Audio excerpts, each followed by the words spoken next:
Hey guys, Wednesday, June 24th, and we are into our Max Out week. Congratulations to everyone who maxed out and PR'd on Monday. There's a lot of red on that board, so congratulations on all of your hard work. This entire cycle is starting to pay off. So hopefully the success will continue to our strict press today.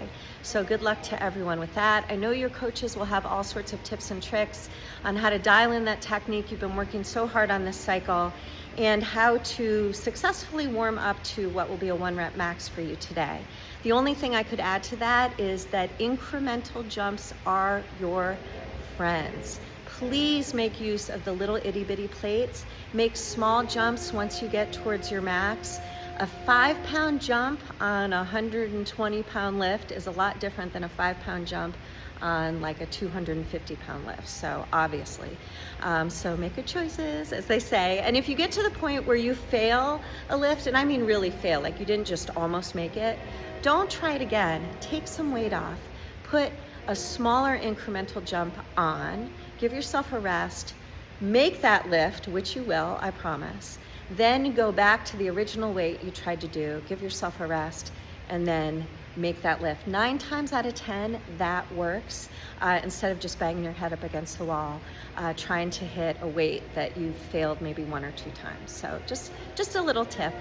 So good luck with that, have fun, and then you get to move on to the WOD for today. So what do we have? We've got 2 AMRAPs, same AMRAP, 6 minutes each with a 2-minute rest in between. And the movements are 30 double unders and 10 alternating dumbbell snatches.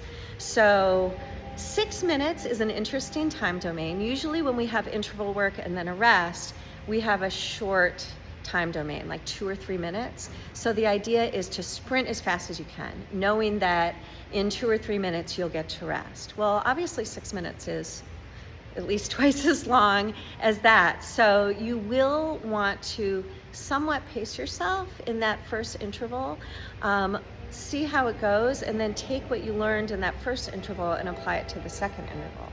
The idea today is to be consistent in each interval in terms of how many rounds and reps you get. So how can we do that effectively? I started out strong, not like my hair was on fire strong, but just strong. And my goal was to be, was to focus on execution. So I tried not to miss on my dubs, so that meant I didn't go quite as fast as sometimes I do with my dubs. And with my alternating dumbbell snatches, I really used my hips so that I could save my shoulders. I wasn't sure how this one was gonna feel. I wasn't sure how my shoulders were gonna feel after that potential interference of dubs and alternating dumbbell snatches. And I didn't know how my grip was gonna feel, right? I mean, you've gotta hang on to that dumbbell, you've gotta hang on to your jump rope. So I was somewhat conservative in that first interval. And I really tried to dial in my technique, not to miss on the dubs, and then really use my hips to save my shoulders. So I got to the end of the first AMRAP and I felt pretty good. My shoulders were fine, my grip was fine, and I found the rest, this is always the question, right? Is that rest enough to kind of bring your heart rate down, get back to center so that you can go back to the second AMRAP as fresh as possible? And I found that it totally was. And I used what I learned from the first AMRAP in that, you know what, I probably could have hit this a little bit harder and been a little bit more aggressive. So I did just that in the second AMRAP, and I ended up doing a little bit better. That's kind of normal for me. I'm like an old car. It takes a while for me to warm up and get into a groove.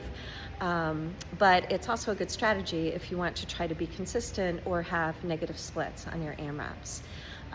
Technique-wise, I really used my hips on the dumbbell snatches, saved my shoulders, and then for saving my shoulders on the dubs, just really tried to stay relaxed. Like I see a lot of people when they do jump rope, they go like this, and that's what really taxes your shoulders, or they're out here and that taxes your shoulders.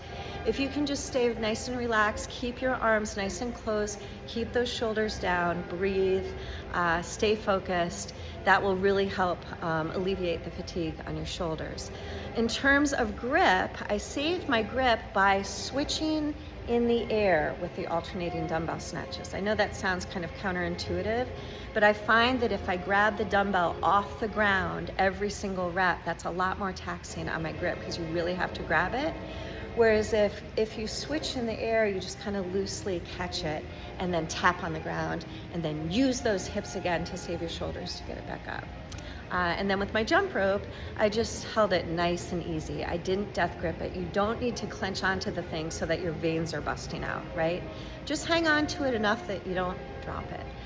So kind of a fun opportunity to play around with different techniques since it is low rep.